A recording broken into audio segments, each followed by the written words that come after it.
Shalom Bapak Ibu dan Saudara, kita bersyukur karena pada saat ini kita bersama-sama bertemu dalam acara Bible Study.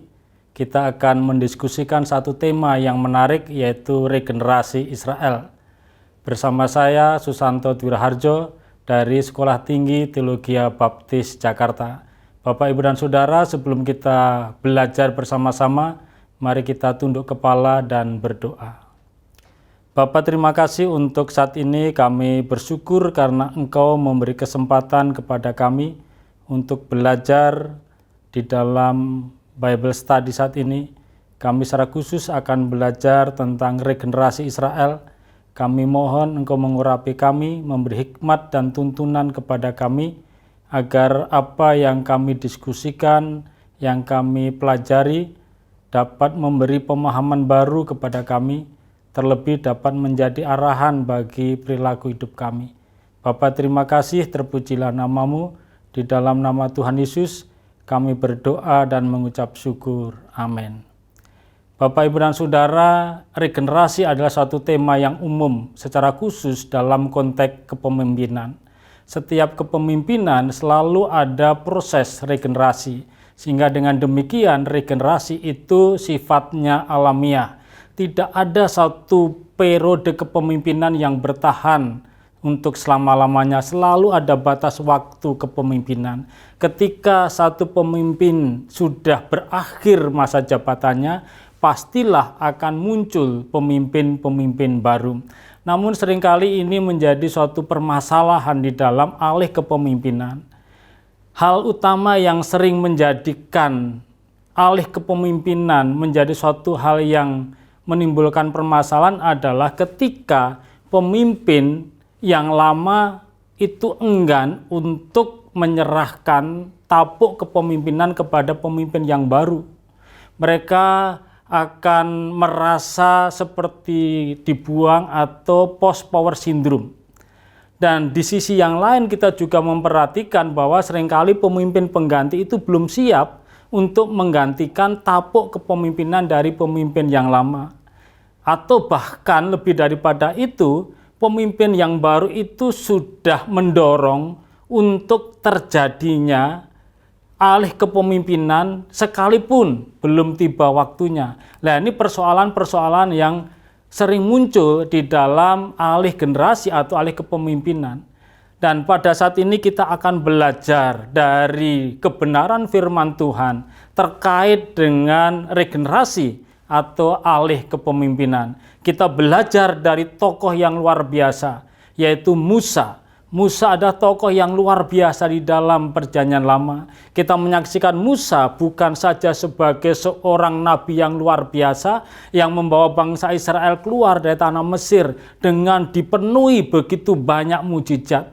Ada peristiwa-peristiwa supranatural terjadi setiap hari sepanjang perjalanan Musa dari Mesir sampai ke tanah perjanjian. Tetapi ada sisi lain yang luar biasa juga Bapak, Ibu, dan Saudara, terutama ketika kita belajar tentang kepemimpinan. Kita menyaksikan Musa hamba Tuhan yang karismatik, Musa hamba Tuhan yang luar biasa itu ternyata punya pemikiran untuk mempersiapkan bahwa pasti akan ada masa kepemimpinannya berhenti, sehingga dia mempersiapkan. Dia memahami yang pertama akan adanya batas waktu kepemimpinan. Jadi ini yang dipahami oleh Musa. Ketika Musa sampai di dataran Moab dan kita menyaksikan bagaimana Tuhan mengatakan kepada Musa bahwa nanti Musa tidak akan masuk ke tanah Kanaan, maka di situ Musa memohon kepada Tuhan agar Tuhan mengangkat seorang pengganti. Tetapi perhatikan Bapak, Ibu, dan Saudara, ketika itu Tuhan mengajak Musa naik ke Gunung Abarim. Gunung Abarim itu kalau di dalam kitab Ulangan disebut sebagai Gunung Nebo. Dan di sana Tuhan memperlihatkan keindahan tanah Kanaan. Apa tujuan dari Tuhan menunjukkan kepada Musa tentang tanah Kanaan? Tanah yang disebut sebagai tanah yang penuh dengan susu dan madu. Ini sebenarnya upaya Tuhan untuk mengingatkan visi yang diberikan Tuhan kepada Musa. Dulu ketika Tuhan memanggil Musa, Tuhan memberi visi agar Musa membawa bangsa Israel itu keluar dari tanah Mesir, keluar dari perbudakan menuju ke suatu tanah perjanjian. Ini visi yang harus dicapai oleh Musa. Visi yang diberikan Tuhan kepada Musa, sehingga Tuhan mengajak Musa naik ke atas gunung Nebo atau Abarim. Ini untuk melihat inilah keindahan itu. Ini visi yang Tuhan berikan kepada Musa, dan untuk kemudian Musa dapat masuk ke kota itu.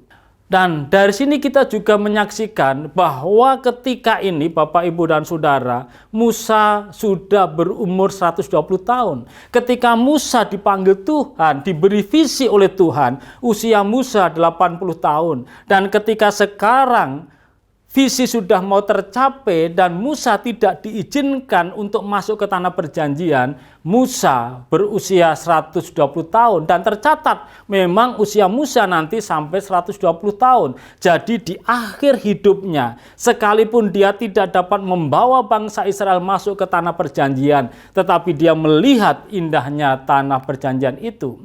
Dan dia memahami, Bapak, Ibu, dan Saudara, bahwa kegagalan Musa masuk ke tanah perjanjian itu oleh karena dosa yang telah dilakukan dia. Kita melihat apa dosa yang dilakukan oleh Musa. Ketika Tuhan memerintah kepada Musa pada saat bangsa Israel, umat Israel ketika itu menggerutu kepada Tuhan, minta air, maka Tuhan memberi perintah kepada Musa, itu di Meriba Kadesi, di padang gurun Sin.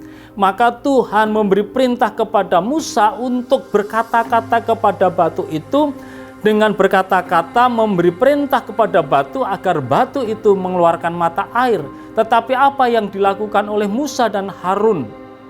Oleh karena Musa memperhatikan bagaimana bangsa Israel itu menggerutu dan sepertinya tidak berhenti menggerutu, maka Musa menjadi marah. Musa menjadi marah dan dia memukul batu itu. Memang dari dalam batu itu keluar mata air dan bangsa Israel dapat minum air dari dalam batu itu. Tetapi perhatikan bahwa ini merupakan kegagalan Musa untuk mentaati firman Tuhan. Seharusnya Musa dapat menunjukkan di depan jemaat, di depan umat, itu bagaimana mujizat itu akan terjadi hanya dengan berkata-kata dari dalam batu itu akan keluar air. Tetapi Musa tidak melakukannya. Bapak, Ibu, dan Saudara, ini juga perlu hati-hati bagi kita seorang pemimpin. Perhatikan kadang-kala tabiat-tabiat lama saya dan saudara.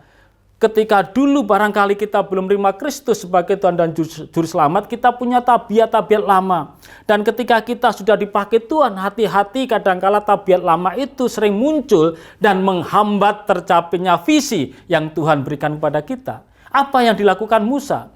Perhatikan Bapak, Ibu, dan Saudara, ketika Musa baru berusia 40 tahun dan ketika dia melihat ada perkelahian antara orang Mesir dan orang Israel, maka Musa membunuh orang Mesir itu dalam kemarahan. Dan kemarahan inilah yang untuk kemudian membuat dia takut dengan menyingkir ke Midian. Jadi ada tabiat lama yaitu tentang kemarahan. Ketika Musa sudah sampai di titik akhir perjuangan, mau masuk ke tanah perjanjian, maka tabiat lama ini muncul. Pada saat menyaksikan bangsa Israel, orang-orang itu menggerutu kepada Musa, minta air, dan dia tidak menaati firman Tuhan. Berkata kepada batu itu, "Hai batu, keluarlah mata air," tetapi dia justru dengan kemarahan memukul batu itu. Memang keluar mata airnya. Tetapi ini merupakan ketidaktaatan kepada firman Tuhan.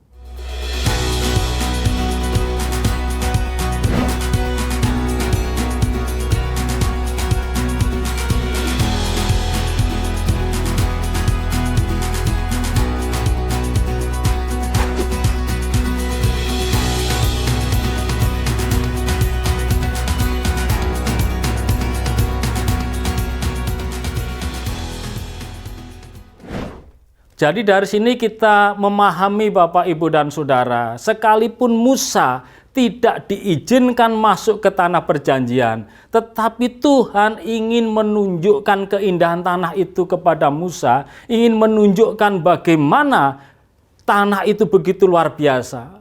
Tuhan tidak mau mempermalukan hambanya, tetapi dengan kebaikan hati, kelemah lembutan Tuhan mengajak Musa naik dan menunjukkan betapa luar biasanya tanah yang dijanjikan itu.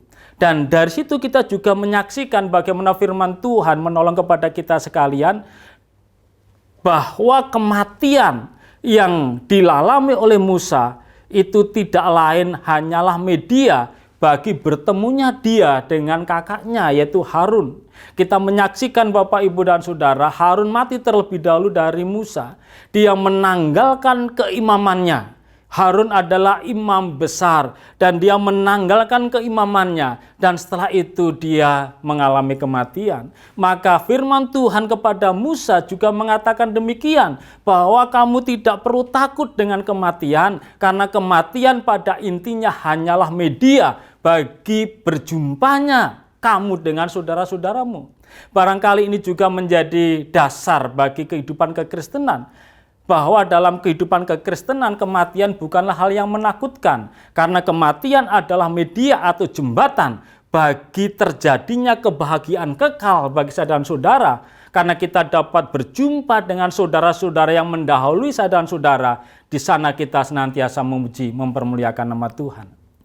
Nah, dari sini Bapak, Ibu, dan Saudara, kita melihat Tuhan memberitahu Musa tentang kematiannya dengan cara yang paling baik dan berguna untuk mempermanis dan meredakan hukuman serta mendamaikannya. Jadi ini yang pertama di dalam regenerasi kepemimpinan, bahwa regenerasi itu harus bersifat alamiah. Seorang pemimpin harus memahami bahwa akan ada batas waktu kepemimpinannya, sehingga seorang pemimpin tidak perlu mempertahankan kepemimpinannya ketika kita menjadi seorang pemimpin. Tetapi sepanjang kita menjadi pemimpin, Musa mengajar kepada saya dan saudara, dia mempersiapkan seorang pengganti.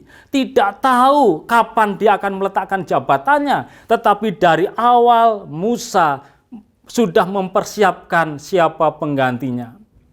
Nah, dari sini Bapak, Ibu, dan Saudara, regenerasi kepemimpinan perlu dilakukan agar umat tidak kehilangan arah. Musa memahami bahwa ada batas waktu kepemimpinan, tetapi dia juga menyadari apabila nanti dia harus meletakkan jabatan kepemimpinan, maka yang dipikirkan sama Musa adalah bagaimana umat ini tidak kehilangan arah. Umat ini tetap berjalan pada visi yang telah ditentukan oleh Tuhan.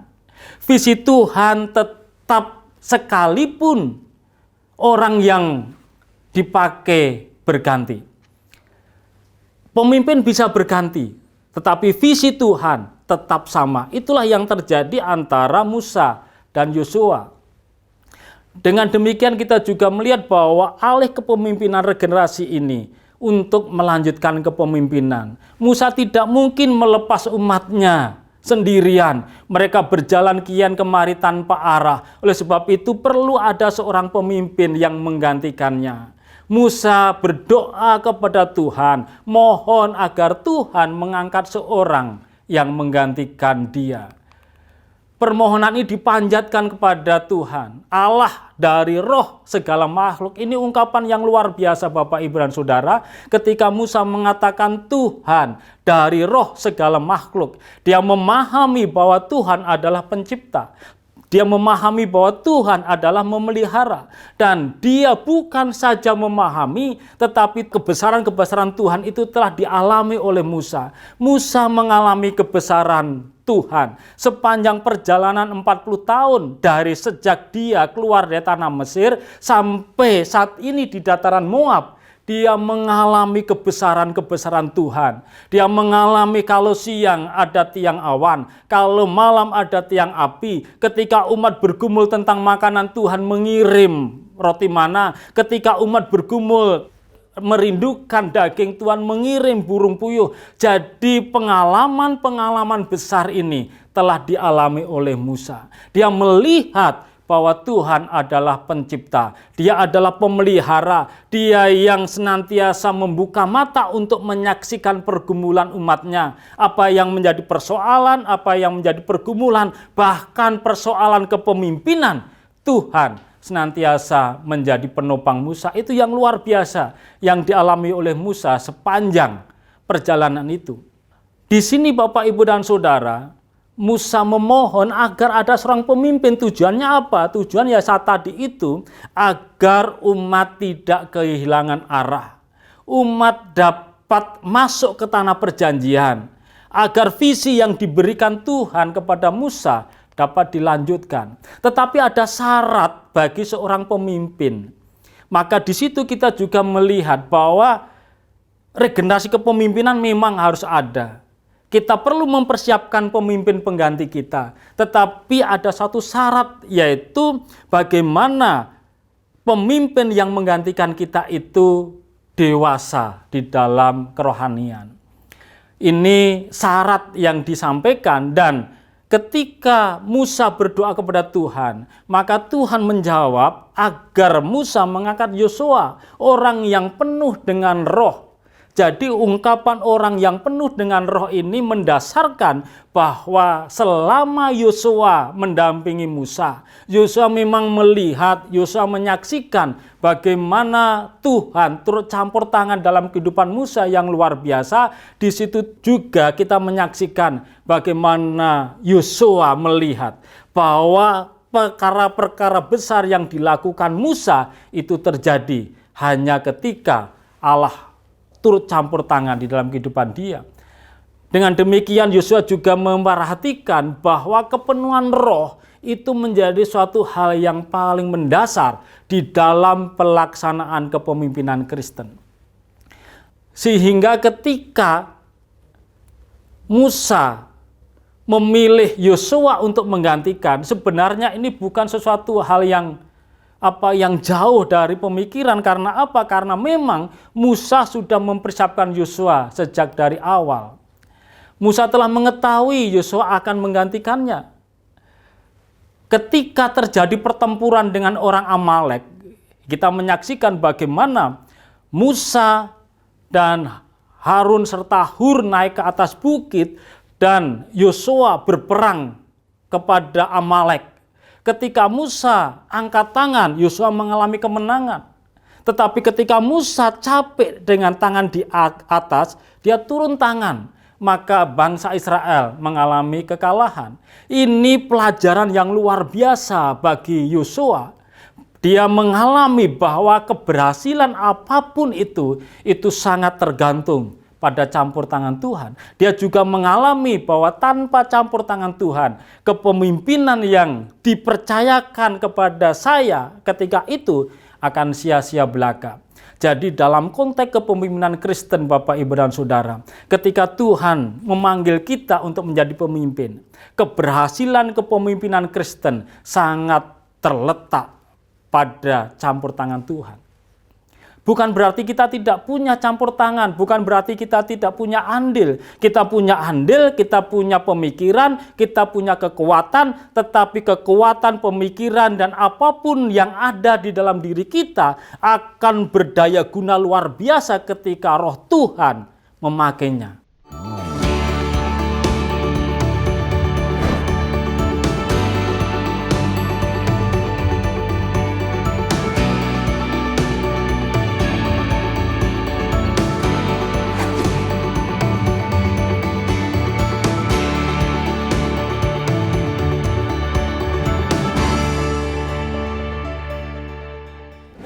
Dan kita juga menyaksikan pengalaman kebersamaan dengan Musa tidak hanya terjadi di sini.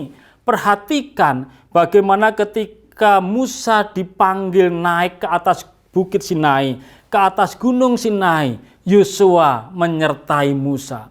Ini kan suatu pengalaman spiritual yang luar biasa, pengalaman kerohanian yang luar biasa. Jadi dalam proses memperlengkapi pengganti-pengganti, tidak salahnya kita pemimpin-pemimpin senior mengajak bawaan kita mengajak orang yang kita persiapkan untuk mengalami pengalaman-pengalaman rohani bersama dengan kita. Yosua diajak naik Musa ke Gunung Sinai untuk melihat bagaimana luar biasanya Tuhan.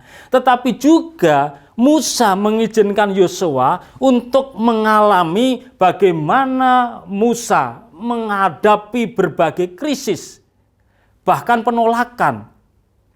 Ketika Musa turun dari Gunung Sinai, Bapak, Ibu, dan Saudara, maka kita memperhatikan umat itu sudah membuat patung lembu emas dan mengatakan bahwa Musa sudah mati.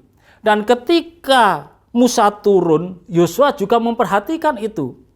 Jadi Musa menyelesaikan krisis itu, krisis kepemimpinan, dan Musa bersama dengan Yosua bersama-sama menyelesaikan itu. Jadi ini pelajaran yang luar biasa. Bapak, Ibu, dan Saudara, kita sebagai pemimpin yang sudah dipakai Tuhan dengan lama, sudah diurapi Tuhan dengan luar biasa, ada baiknya ketika kita memiliki staf anak buah, kita perlu memperlengkapi mereka, mengizinkan mereka bersama dengan kita mengalami keajaiban demi keajaiban Tuhan, mengalami peristiwa-peristiwa supranatural, agar di kemudian hari ketika sampai pada batas kepemimpinan kita sudah punya calon untuk menggantikan kita. Jadi pengganti itu dipersiapkan. Pengganti itu tidak datang secara tiba-tiba. Ketika barangkali suatu saat waktu kepemimpinan saya sudah selesai, kita tidak punya pengganti, kita bingung mencari pengganti dari mana saja, itu tidak kita temukan di dalam kebenaran firman Tuhan ini. Nah, di sini kita juga melihat Musa diperintahkan untuk mengambil Yosua. Dikatakan seorang yang penuh roh dan meletakkan tangannya di atas dia. Ini merupakan pengukuhan. Bagaimana seorang pemimpin senior memperlengkapi pemimpin junior. Dan ketika pemimpin junior diangkat, pemimpin seniorlah orang yang pertama meletakkan tangan dia. Ini kan kepemimpinan yang luar biasa sekali. Persoalan sering terjadi adalah ketika terjadi alih kepemimpinan. Banyak sekali pengukuhan pemimpin-pemimpin junior yang tidak didatangi oleh pemimpin senior. Nah, ini menjadi suatu persoalan, tetapi kita menyaksikan suatu teladan luar biasa. Bagaimana seorang pemimpin senior ketika dia memperhatikan bahwa jabatannya, periode kepemimpinannya sudah selesai dan dia harus memberikan kewibawaan, status kepemimpinannya kepada pemimpin yang menggantikannya. Dia orang yang pertama datang kepada dia, bahkan dia orang yang memohonkan, mendoakan kepada Tuhan agar dia mengangkat Yosua menjadi seorang pemimpin. Dan perhatikan, Yosua diangkat menjadi seorang pemimpin yang menggantikan Musa. Kewibawaan, dikatakan Alkitab mengatakan bahwa sebagian kewibawaan Musa diberikan kepada Yosua. Dan ada semacam selebrasi yang luar biasa, Bapak, Ibu, dan Saudara. Musa meletakkan tangannya mengurapi Yosua di depan imam besar Eliezer. Disaksikan seluruh orang. Jadi semua umat Israel menyaksikan pengukuhan Yosua menjadi pemimpin menggantikan Musa. Ini semacam proklamasi. Jadi bagaimana sekarang sudah terjadi alih kepemimpinan dari Musa ke Yosua. Dan setelah itu kita tidak menyaksikan bagaimana Musa, dan kita menyaksikan bagaimana lewat kepemimpinan Yosua bangsa Israel dapat mengalahkan semua raja-raja. Dan terutama ketika nanti saya dan saudara membaca kitab Yosua, Bapak, Ibu, dan Saudara, Yosua menjadi pemimpin yang luar biasa. Dia melaksanakan apa yang menjadi tugas yang diberikan Musa kepada dia, dilaksanakan dengan sepenuh hati. Dan lebih daripada itu, kita juga menyaksikan bagaimana Yosua dapat menaklukkan Kanaan. Yeriko runtuh di bawah kepemimpinan Yosua. Dari sini kita melihat tentang regenerasi kepemimpinan. Regenerasi kepemimpinan itu alamiah, Bapak, Ibu, dan Saudara. Ketika tiba waktu periode kepemimpinan kita itu sudah berakhir, ya tidak perlu kita ingin mempertahankan itu, karena memang ini sudah tiba waktunya Tapuk kepemimpinan ini kita serahkan kepada pemimpin yang menggantikan kita. Tetapi jangan lupa bahwa sepanjang periode kepemimpinan itu masih kita punyai, kita perlu memperlengkapi pengganti saya dan saudara. Jadi di sini kita juga memikirkan bagaimana seorang pemimpin perlu mempersiapkan penggantinya agar pengganti nanti tidak jauh dari visi yang telah diberikan kepada dia.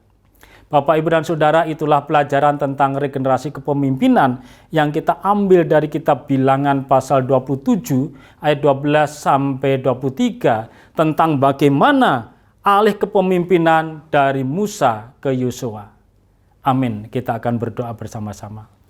Bapak, terima kasih untuk saat ini Engkau telah memberi kesempatan kepada kami untuk belajar tentang regenerasi kepemimpinan. Kami belajar dari teladan yang luar biasa, Yosua dan Musa.